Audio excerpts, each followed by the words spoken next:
You're watching News 3 Now, live at 4, moving forward. Good afternoon, everybody. Welcome to Live at 4. Hope you had a nice weekend. Welcome back. Hi. We missed you. How are you feeling? I'm feeling a little better. I was under the weather. You gave me some great cough drops. Yeah. They are strong. They cleared my sinuses, so I'm ready. Then they're worth it. They're worth it. Good to have you back. Good to see you again. We have a busy show today, and we're going to begin with the weather because some snow is on the way. Meteorologist Jacob Montesano is with us today for a beautiful afternoon today, Jacob. Look at that sun.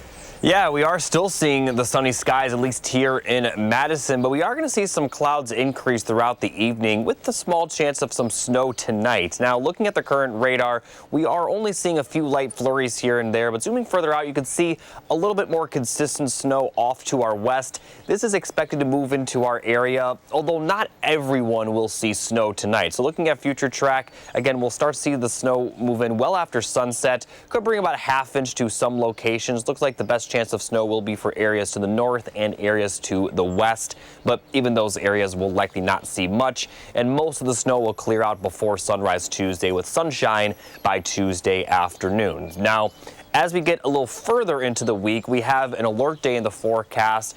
First one is Wednesday, and we're expecting at least 3 inches of snow for much of the area. Again, Wednesday into Wednesday night, but that's not the only alert day in the forecast for snow because there's another one on Friday into Saturday. Now, as far as accumulation for this one, very uncertain, but I'll talk more in detail about both of these alert days coming up a little bit later.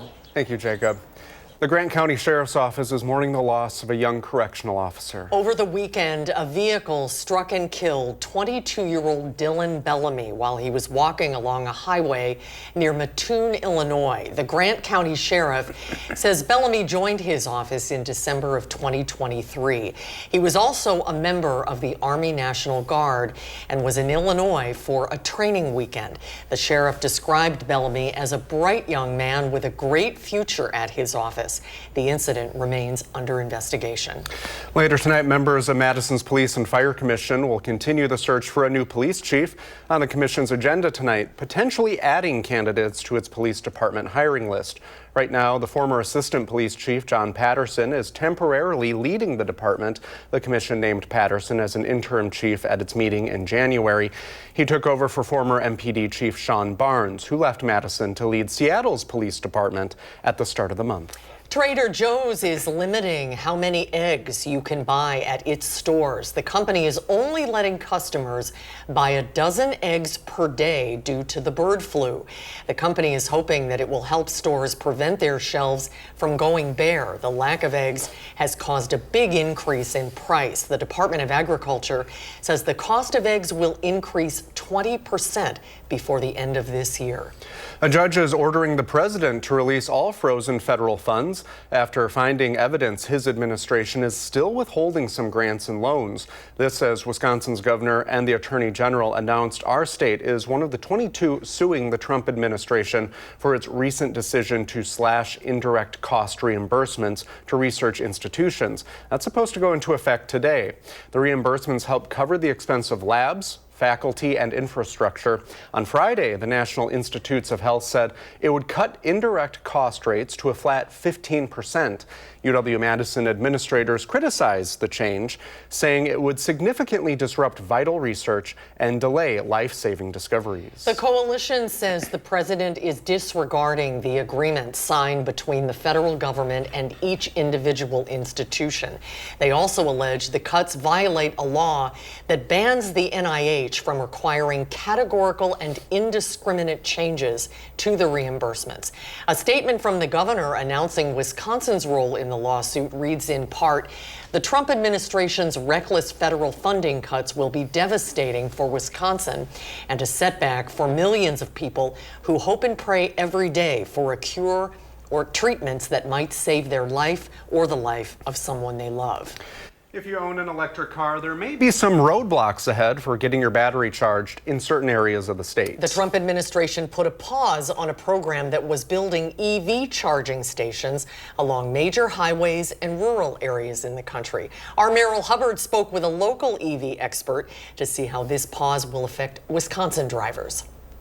In Madison, it's not uncommon to see EV charging stations like this one. But if you can't find these stations in other areas in the state, it could put your battery life on the line. There's so much going on right now that's like, time will tell. Sam Donaski works for Renew Wisconsin, a nonprofit dedicated to the advancement of renewable energy in the state. He says that the federal government putting a pause on a national EV program will affect EV owners in Wisconsin. The Wisconsin Electric Vehicle Infrastructure Program aims to create about 53 charging stations along major interstates like I-94 and I-39, routes in northern Wisconsin, and in more rural areas of the state. My concern is that if these funds are clawed back, there's going to be a slowdown and it's going to impact other areas of the state harder than it does some of the other areas. I think this would have a particularly bad impact on rural areas. Sam says that Wisconsin is already behind neighboring states when it comes to EV infrastructure. With the program, Wisconsin was set to get more than $78 million in federal funding. The state could lose around $55 million that the WISC-TV has yet to receive. Reporting in Madison, Meryl Hubbard, News 3 Now. Thank you, Meryl. Janesville and Beloit will get more than $1 million for new transit buses. The state's DOT is giving Beloit more than $900,000 to replace one of its old buses. Janesville is getting nearly $600,000 to do the same. The money comes from a settlement between the federal government and Volkswagen. The automaker admitted to violating the Clean Air Act, selling cars with software that cheats federal emissions tests. As part of the settlement, Wisconsin is receiving more than $67 million. Absentee voting is underway in Wisconsin. Regular voters requesting an absentee ballot have until Thursday to get one. They're due by mail or delivery to your clerk on Sunday night. For an in-person absentee voting, you have through February 16th to request a ballot and vote. All voters can request a ballot for any reason, but you have to be registered first. To request an absentee ballot and register to vote, just go to myvote.gov. And you'll have to provide a real ID with your request. That can be a Wisconsin driver's license, a Wisconsin DOT-issued ID card, a military ID card, or your passport. Joining the attendees in the stands for last night's Super Bowl, President Donald Trump. His trip to New Orleans marks the first time a sitting president has attended the big game. Political reporter Will Keneally has more on the politics of a big event like this. Will?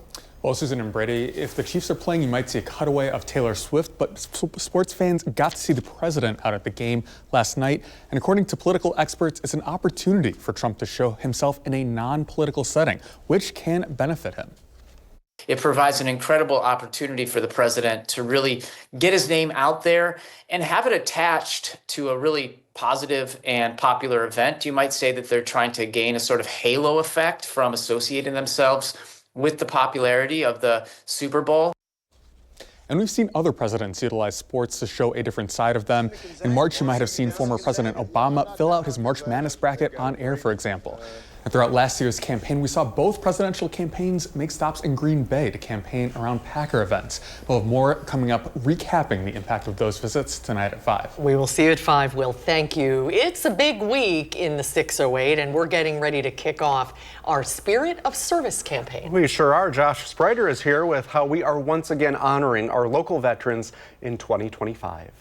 It is Spirit of Service Week here on News 3 Now as we gear up for our annual campaign in honoring our local vets. We are once again partnering with Vortex and Barneveld to make this happen. Vortex and News 3 Now want to recognize a local veteran making a positive impact in the community. Just like last year, the winning veteran for 2025 will receive an unconditional $5,000 prize presented by Vortex. It all kicks off this Friday with the nomination round. We are asking you to nominate a veteran in your backyard who is going above and beyond to provide service to those who need it. So here are the dates you need to know this year. Again, the nomination period starts Friday and runs through March 9th. We'll have a section on channel3000.com where you'll be able to complete the nominations. The Vortex board will then narrow those noms down to 5 during the week of March 10th. After that will be the public voting period running March 17th through the 30th. The winner will be announced April 2nd live on News 3 Now this morning. You can follow this process for yourself with continuing coverage on News 3 Now and channel3000.com. For Live at 4, I'm Josh Sprider. So send us those nominations. Yeah. Thank you, Josh. Still ahead tonight at 4, a judge's latest decision on the Trump administration's federal buyouts. And new tariffs, what products could be affected when we come back.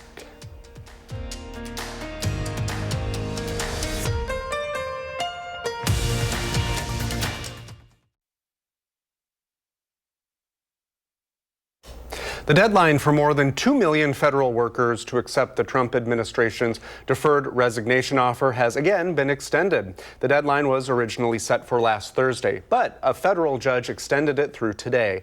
Now he's continuing his pause and prohibiting the government from soliciting more buyouts. It's just one of many initiatives the president's advisor, billionaire Elon Musk has taken up. Something else Musk is heading up, the shuttering of the agency that protects people from predatory banks and lenders. The Consumer Financial Protection Bureau is set to close its doors this week. The National Treasury Employees Union is trying to stop that from happening, suing the administration. And let's get a look at our first warn forecast. Jacob is back in the studio. What have you got, Jacob? Well, we have 2 alert days this week for the potential of accumulating snowfall. We actually may see more snow this week than we've had this entire winter so far. But we also are going to see some light snow tonight, better chance of snow on Wednesday, and then again by the time we get to the weekend, Friday into Saturday. So looking at the first alert day, we're expecting at least 3 inches of snow for just about everybody. This is including all of southern Wisconsin, and the time frame for this one is Wednesday through Wednesday night. So looking at the current winter weather bulletins, the blue right here, these are winter storm watches. It does include the southeastern portion of Wisconsin.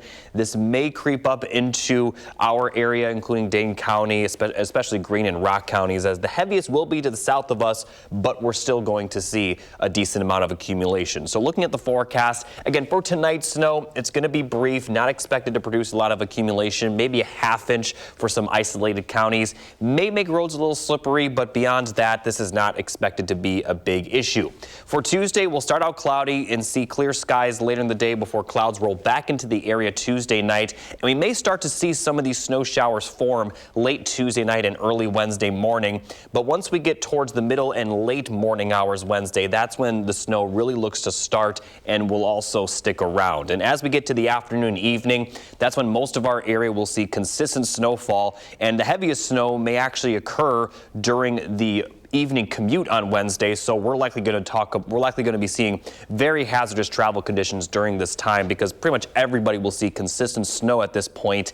And then later in the evening is when things will start to break up, although we may continue to see some lingering snow showers throughout the night, but it is looking like we'll be clear by sunrise Thursday. So here's a look at the accumulation forecast. We'll see around 3 to 6 inches for much of the area, possibly over 6 inches for places close to the lake and to the south of us across northern Illinois. And the further north you are, the far northern portions of our county, of our area, I should say, may only see 1 to 3 inches. So again, this is probably going to be the most consistent snowmaker that we've seen across our area this year. And again, these numbers are still subject to change. If the track of the system does bring it a little further north, we may be in that 6+ range. If it drifts further south, we may see more of our area in that 1 to 3 inch range. Now, the second alert day is Friday into Saturday, and as far as the amount of snow we're going to see, that is still very uncertain, so we're not going to talk too much in detail about the numbers, but accumulating snow is still expected. And here's a look at the time frame for this one. Late Friday morning, still looking dry, but snow looks to quickly move into the area during the afternoon and evening, and we are going to continue to see some of these snow showers throughout the night. We may see some breaks in the snow during the overnight hours, but then more consistent snow is expected into the morning on Saturday. Again, the track of the system is very uncertain. It is possible this one could also drift further south, but we are confident in the fact that we will see some accumulation, which is why we have the alert day for this time frame as well. It likely will continue for a good portion of the day on Saturday, but begin clearing out by Saturday evening. So 2 alert days in the forecast, and on top of all that, it is going to remain pretty cold. Highs will be in the teens to 20s for much of the next 10 days. And taking a look at early next week, we're going to have overnight lows possibly below 0.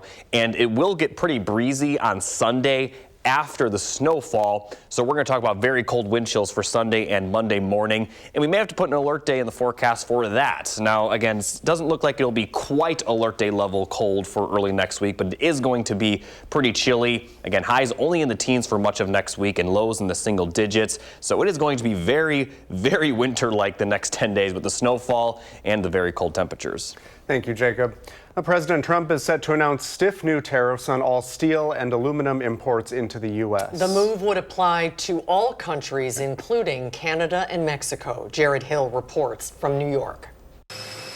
President Donald Trump says he intends to impose 25% tariffs on all steel and aluminum imports from across the globe. Any steel coming into the United States is going to have a 25% tariff. Aluminum, too. The order is expected to apply to all countries, including Mexico and Canada, two of the nation's biggest trading partners. President Trump promised to implement new import taxes in his second term to help U.S. companies boost domestic production. We're going to see a lot of domestic steel and domestic aluminum companies get a little bit of an advantage. Look no further than essentially the industrials, look no further than real estate. But economists say the tariffs could eventually result in higher prices for U.S. industries that rely on imported metals for everything from car parts to cans. Down the line, we are going to see that tariffs will impact consumers as we essentially have to pay the cost of those taxes that those companies or those importers are paying. Over the weekend, President Trump also promised what he called reciprocal tariffs on imported goods in cases where another company has put tariffs on U.S. exports. They are charging us 130% and we're charging them nothing.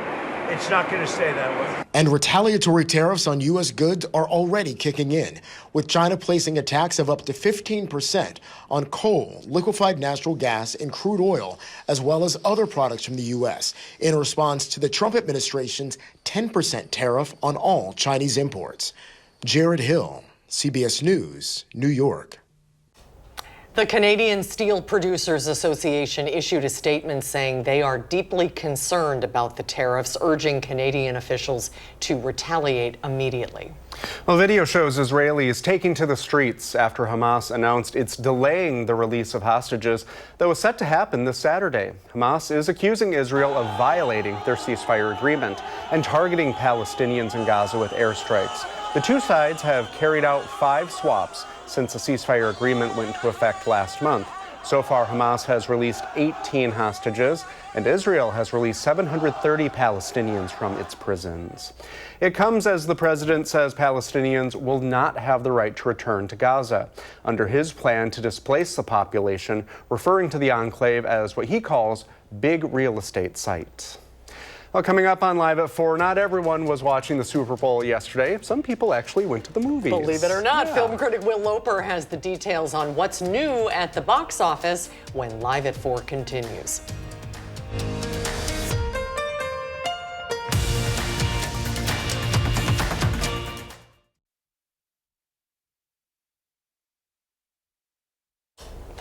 Well, Super Bowl weekend is not usually a popular time to go to the movies, but a couple of films actually did relatively well. There was a football game last night? No, yeah. Kidding. Well, film critic Will Loper has more on what's new at the box office.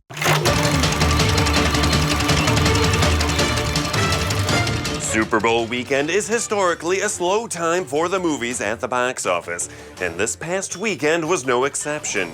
The new movie Love Hurts only made $5.8 million to land in third.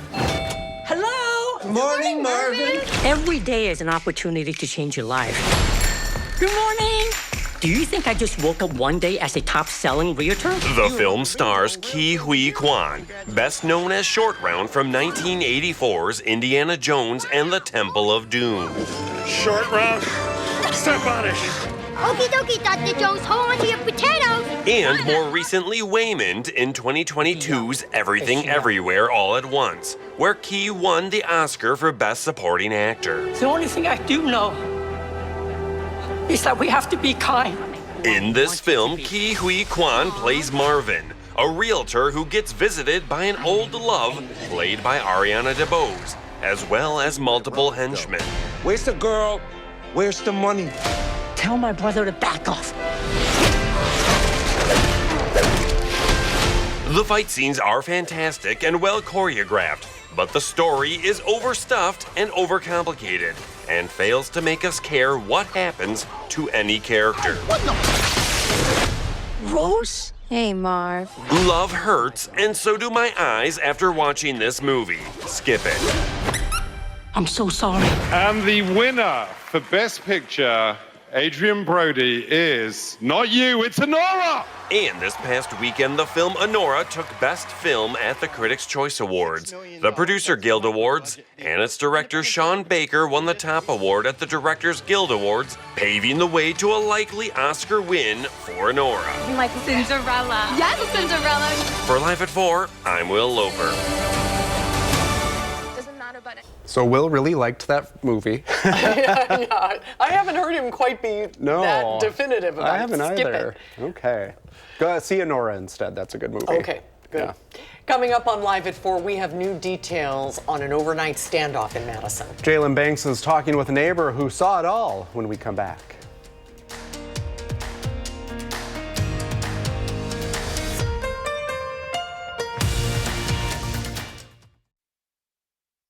You're watching News 3 Now, live at 4. Let's take a look outside today. There's a wintry scene. They are soaking it up. They are loving it. Yep, it's perfect for them. Sunshine and ice, that's a good combination. For those of you who are looking for some snow, looks like we're finally going to get some measurable snow this week. It's going to be an active week of weather, and Jacob is out on the patio with the details. Jacob? Yeah, we have 2 alert days in the forecast for the possibility of accumulating snowfall, but we actually will see our first snowfall tonight. I do believe this is not the correct graphic I meant to show, but we are going to be seeing the light snow tonight and then a little bit more snow later in the week. The alert days are for Wednesday specifically. So again, I do apologize, it's not the correct graphic, but I'll have the full details on the snowfall Wednesday, and then again Friday. I'll have all that coming up a little bit later. All right, thank you, Jacob. All right, Maple Bluff police arrested a man who they said armed himself during a standoff early on Monday. Authorities asked residents to avoid the 2400 block of Horde Street early today as officers worked to resolve the incident. Our Jalen Banks joins us from the scene with more. Just behind me are the remnants from the scene of a standoff on Madison's east side on the 2400 block of Horde Street. I was able to speak with one neighbor who saw it all firsthand. According to the Maple Bluff Police Department, they arrested a man who they say armed himself with a hatchet in an overnight standoff. During the standoff, authorities asked residents to avoid the 2400 block of Horde Street. Maple Bluff PD says the incident stemmed from a traffic stop just before midnight. I spoke with a neighbor who witnessed the arrest of the suspect. Here's what he had to say. As a mass, they just moved on him, and he ended up running, and they ran after him, and it was a matter of seconds at most. They tackled him on our side of the street here and kind of wrestled him to the ground. We'll continue to keep you updated both on air and online as we gather more information. For now, reporting on Madison's east side, Jalen Banks, News 3 Now. Jalen, thank you. The driver allegedly had 4 active warrants for his arrest. He faces new charges of eluding, resisting, battery to law enforcement, failure to comply, and bail jumping. Well, tomorrow, jurors will hear opening statements from prosecutors and the attorney for a man charged in a deadly hit and run on the Beltline. Jury selection took place today in the case of 64-year-old Jules Tonga Tammen. He's accused of hitting a 23-year-old woman along the Beltline near Fish Hatchery Road in January 2024. He's facing a single charge of a hit and run involving death. The trial is expected to last all week. To Wall Street now, the Dow jumped 167 points at the close on this Monday. The Nasdaq was up 191 and the S&P 500 was up 40. Wisconsinites on both sides of the aisle who support either recreational or medical marijuana legalization has only grown over the years, according to a new report from the American Civil Liberties Union. The report also highlights how continued criminalization of cannabis has much harsher effects on certain communities. Our Arman Rahman breaks down the racial disparities that this creates. Unlike Wisconsin, in Minnesota, Michigan, and Illinois, residents can use marijuana recreationally, medicinally, or both.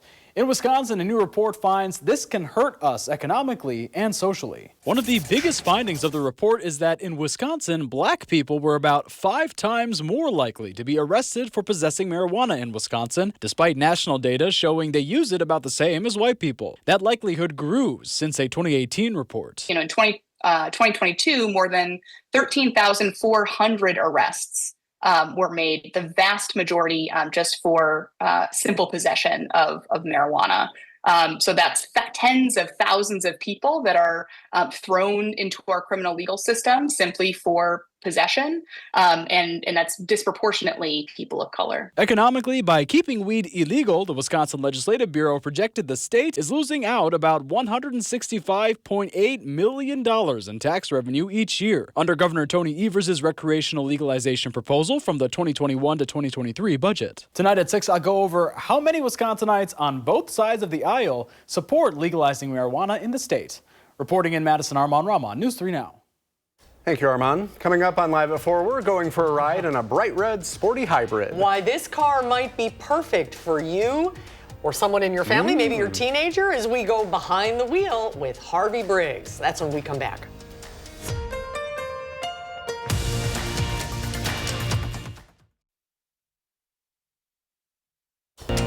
On the next Live at 4, what's behind the spike in flu cases across Wisconsin? And the League of Women Voters will join us to talk about who's on your ballot and the important deadlines you should know ahead of next week's primary.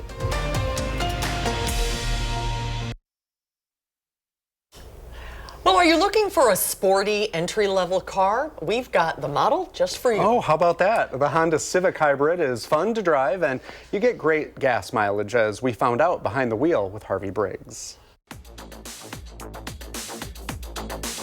It's a pretty car. Yeah, this is, updated for 2025. So you have new headlights up front. They've slightly redesigned the front end, especially on the sport model now. You have blacked out grille and a breather down there. So it really has a nice sporty look to it. Yeah, and the honeycomb design carries over from the dash. Yeah, exactly. They really try to carry the motif, inside and outside, and really makes an interesting overall look for a car that is a pretty basic car, right? Yeah. Civics have always been sort of that entry-level vehicle. This is the hatchback version. So where they do make a sedan that has a traditional trunk, with the hatchback now, you've got a lot of room for storage back here. For someone who doesn't want to go all the way to an SUV, this kind of bridges that gap. It does a lot of nice things. So this is a 2-liter 4-cylinder engine with the hybrid system running through it. The electric motor runs between the engine and the wheels itself. So it really does a nice job of driving this thing in electric mode quite a bit, which it's always regenerating the battery. This is not a plug-in, it's a traditional mild hybrid, but it really runs a surprising amount on just the electric motor, and that really helps the car feel quiet. It's a really very sophisticated riding car for a car so small. I used to own a Honda Civic, and it was one of the best cars I ever had. Well, you and a lot of people owned Honda Civics. There have been more than 15 million Honda Civics sold in North America since it started 52 years ago. This is the 11th generation of this car. It was completely redesigned in 2022, and this year it was refreshed 2025. And so this is the latest version of it. And the thing that I loved about Civics is, at least mine, it was reliable. I hardly had to do anything with it. Great gas mileage. So we have all those features in this one, but they've kind of upped the ante with a lot of things. Yeah, they really have. I mean, from a design standpoint, it's much sportier looking. It's also a little larger, so it's a very comfortable car for 4 adults. You can put 4 adults in this car and not feel cramped. And I guarantee you, the first generation car. You couldn't do that. The dash looks pretty similar to how a Civic looks. The steering wheel looks like a Honda steering wheel, but it looks like it's been upgraded a little bit. Yeah, you've got this nice honeycomb pattern here on here that really kind of sets it apart. It breaks everything up. So even though you're dealing with pretty traditional surfaces, it just doesn't feel cheap like some other cars in this category. And people will see us coming in this one. Yeah. What's this color? This Rally Red. Rally Red. Yeah, it's such a great color. And if you're going to have a small, sporty car, why not get a red one, right? Yeah.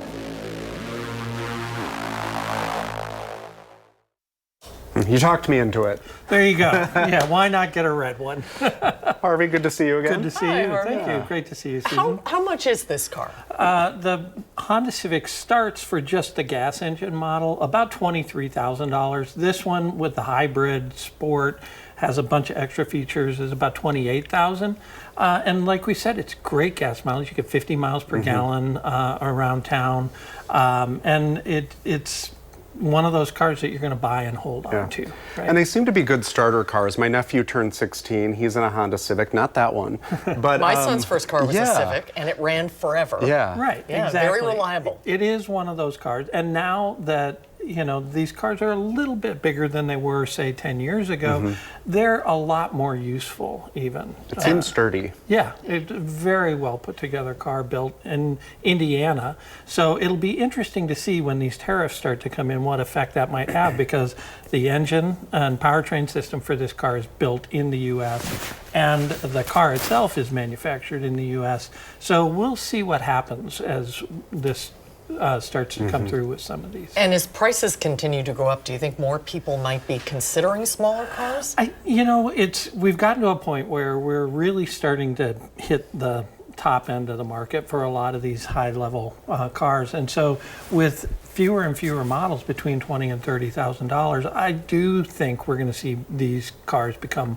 more popular. I mean, really, the alternative now to a cheap used car is a new car. A cheap new car is a used car with maybe 15,000, 20,000 miles on it. But we're really starting to see these cars gain more traction. That's very interesting. And Brady was saying this is the first time we ever saw your hair move. Yeah, it was windy out that day. It was a windy day. That's what I really look like, everyone. Me and my Rally Red car. There you go. That's great.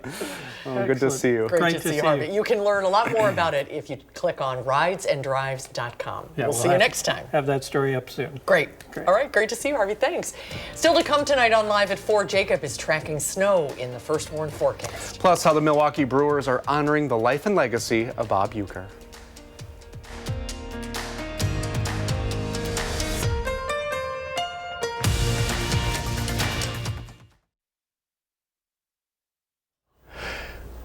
Here is a live look at Philadelphia. They are celebrating. That's the art museum. Home of this year's Super Bowl champions, the Eagles. How many people do you think called in sick to work today? Good question. 39 degrees and clear there. A lot of happy people there tonight and yesterday. Congratulations, then. I can't wait for the parade. That's always really fun. Yes. Yeah. Well, we will be parading in some snow coming up. Here's Jacob Montesano. Jacob. Yeah, we have a lot of chances of snowfall this week. The first one will be tonight, but it's going to be pretty light tonight. And then as we get towards Wednesday, we do have an alert day for that snowfall. And a second alert day is in the forecast Friday into Saturday for more snow. So we may be seeing more snow this week than we've seen this entire winter so far. Here's a look at the alert day for Wednesday. This is for all of southern Wisconsin. And everyone is expected to get around 3 inches of snow, but some areas will obviously get a little bit more than that. As we take a look at the winter weather bulletins, this is a winter storm watch in effect just to the south of our area across northern Illinois, and it does include portions of southeastern Wisconsin, and this is for Wednesday, and the areas in the winter storm watch are expected to get around 6 to, if not 7 inches of snowfall. So we're pretty close to that range. And if the track of the storm drifts a little further north, we may be under that winter storm watch as well. So here's a look at the snowfall tonight. Just a few passing snow showers, mainly to the north and to the west of Madison, maybe producing about a ½ inch of snow at most. Could make roads slippery, but otherwise not going to be very impactful. Now we'll see clear skies at times for tomorrow, but then clouds will increase overnight tomorrow, and we may start to see some of these light snow showers begin late in the night into Wednesday morning. But once we get a little bit closer to the middle and later morning hours, that's when we're going to start to see that consistent snow move into our area. And by the afternoon and evening, pretty much everybody will see consistent snow, and the heaviest snow actually looks to occur right during the Wednesday evening commute. So we may be talking about very hazardous travel conditions during this time, as the snow will have already been accumulating, and it likely will be the heaviest at that point and could even see some blowing snow as well. This will continue throughout the evening, breaking up a little bit by the later evening hours. And then by the time we get to Thursday morning, a lot of it will clear out of the area. But before it does clear out, we'll see around 3 to 6 inches for everybody. Again, more snow to the south of our area across Illinois, and also to the east near the lake, where they could get some lake enhancement snow near Milwaukee in the southeastern portion of Wisconsin. And again, this number is still subject to change, but right now 3 to 6 inches is a good bet. Now, there's another alert day for Friday into Saturday.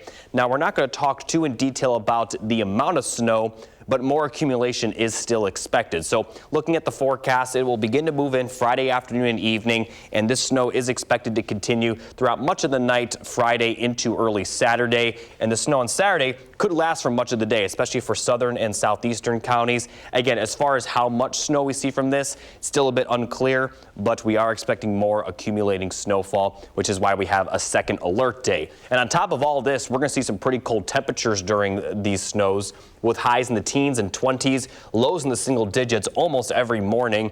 And after the second alert day, temperatures are really going to drop, and it also will be windy on Sunday. So we may be talking about wind chills well below zero for Sunday and Monday morning. And if that continues, looks like that will continue, we may have to put alert days in the forecast for the cold after the snowfall. Oh boy. All right, Jacob, thank you.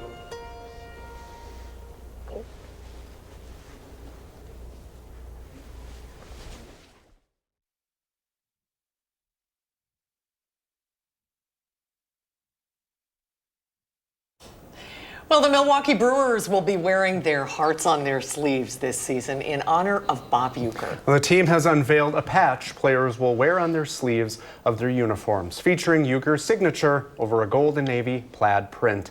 It's a callback to the various sports coats Uecker usually wore. The patch will make its debut when the Brewers open their preseason schedule later this month. And of course, Uecker died just under a month ago at 90 years old after battling small cell lung cancer. Oh, that's a nice tribute, and it feels better to just think about baseball season, doesn't it? Warmer weather, but first we've got some snow on the way, and a lot of people have waited a long time for a measurable snow. Yeah, and it's funny you mentioned that when football season's over, you think about baseball season, and that's immediately when here in southern Wisconsin we may actually see, winter-like weather. It's been cold, but we haven't seen a lot of snow. That is expected to change this week. 2 alert days for the possibility of accumulation. Wednesday, a good bet is around 3 to 6 inches for much of the area. That number may change if the track of the storm shifts further north, and we may see a bit more. Friday into Saturday, we are expecting more accumulation, but how much is still very uncertain. And during all of this, those temperatures are going to be very cold. Early next week, we're going to have morning wind chills, possibly in the negative teens again. So, I know we may be thinking about baseball season, but not yet. Not yet, not yet. All right, thank you, Jacob. We'll be right back. Tomorrow on Live at 4, UW Health's Dr. Jeff Potoff will be here for his regular weekly visit. We'll talk about an alarming rise in flu cases in Wisconsin. And later on News 3 Now at 6, how the NFL is making football safer in an attempt to curb head injuries. Thanks for joining us for Live at 4 today, everybody. We hope to see you right back here tomorrow. News 3 Now at 5 starts right now.